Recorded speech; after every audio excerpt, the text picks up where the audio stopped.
A key advisor to Donald Trump on Middle Eastern policy will become the latest senior figure to leave the White House. Dina Powell, the U.S. President's deputy national security advisor, will quit the administration early next year, the White House has confirmed. The announcement came just 2 days after Mr. Trump's controversial move to recognize Jerusalem as Israel's capital, which has sparked demonstrations in the West Bank and across the Arab world.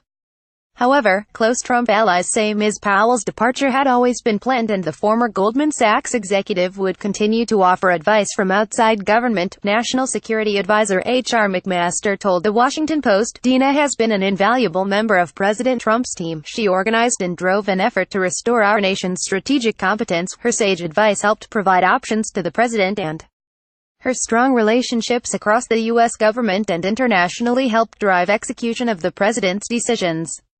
All of us look forward to continuing to work with her as she continues to support this administration's efforts on Middle East peace and other issues." Egyptian-born Ms. Powell had previously served in the George W. Bush administration and was appointed to her current post in March this year. She had offered foreign affairs advice to the Trump White House, with a particular focus on the Middle East, planning the president's trips to Saudi Arabia and Israel. Ms. Powell had reportedly clashed with key figures in the administration, such as Secretary of State Rex Tillerson and former chief strategist Steve Bannon, over the direction of Mr. Trump's foreign policy. The president's decision to recognize Jerusalem as the Israeli capital this week saw tensions flare on the West Bank. Palestinian demonstrators carried out protests as part of a day of rage on Friday, in which at least 2 people are thought to have been killed and 200 others injured during clashes with Israeli forces.